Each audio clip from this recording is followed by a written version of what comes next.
Welcome back. It's been a history-making day for Bitcoin. The digital currency hit a record high of $2,911. That's another step in a 200%, yes, 200% rise this year. If you're wondering what that actually means and what place digital currency has in all of our futures, you're not alone. But my guest has some answers.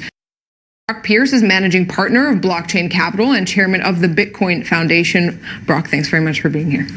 Thank you for having me. So you are sort of one of the originals in the Bitcoin universe. Let's do Bitcoin for dummies for a moment. Explain to us the role that this virtual currency, this digital currency has now in sort of the global marketplace.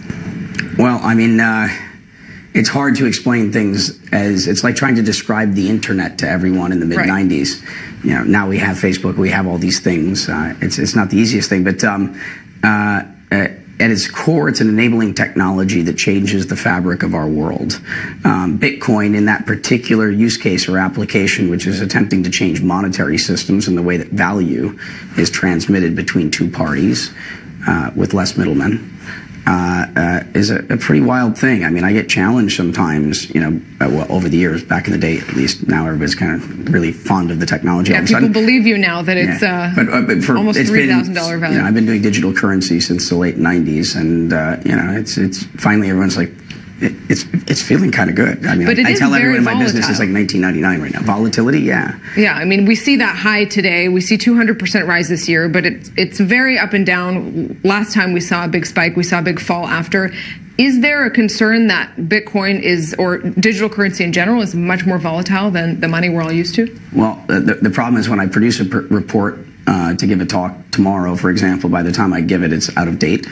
The world is moving so quickly these days. And so the challenge is, at least my old data was that we were less volatile than oil, but the appreciation is such that it's quite a bit more, I think, now. But my last data point is this was less volatile than oil. And historically, other than once, it's been appreciating. It's a scarce resource. If you understand the history of money, you know, our fabric ran on until the current financial system is probably a 47-year-old experiment. But for 5,000 years before that, we ran off precious metals, gold, silver, copper. What fields right now, if we're looking at the global marketplace, anything between oil to shopping, what field is Bitcoin really being used in? Where is it where is the 1999 happening now for Bitcoin? Well, I think in venture capital and at finance.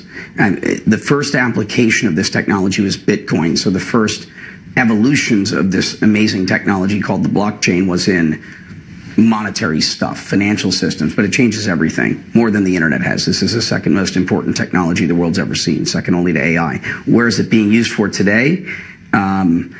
Japan, for example, just recently made it official currency of Japan. You had 250,000 retailers come on in no time. When people would ask historically, it's like, well, Microsoft, Sony, Dell, United, everyone takes Bitcoin. They're like, what, really? I go, I can live my entire life on Bitcoin. I've been able to do that for 5 years. How much concern is there? Because, as you say, there are much fewer middlemen, and it is a digital currency, of the use of Bitcoin or other currencies like it in terrorism, for example.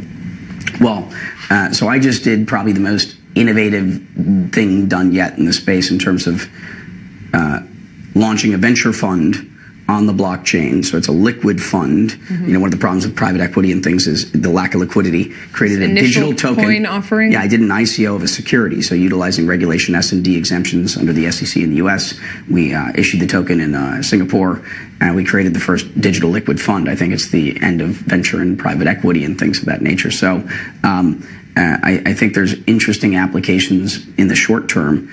I mean, the New York Stock Exchange, NASDAQ. If you think of it this way, what an ICO is, this IPO, ICO, initial public offering, initial coin offering, I could launch something, you know, on the NASDAQ or the New York Stock Exchange, Toronto, wherever. It could be the biggest market in the world. It's a local exchange that operates from 9 to 4 on weekdays, running on legacy technology built for a world of paper. Yeah. And you can run on a global exchange versus local. No matter how big the country is, the world's bigger. So take us briefly. And it's operating all the time, and it's costs nothing, more or less, to run on. I mean, it's a big deal. So that's a massive difference for venture capital, for IPOs. It changes everything. The Give us changed. sort of in 30 seconds, what digital currency, what our lives in digital currency will look like, you think, 10 years down the line?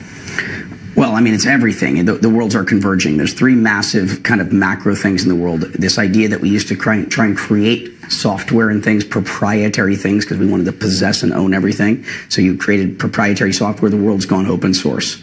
We used to want to own big houses and cars and things. And young people today care more about experiences. So we have Uber and Airbnb. We share things.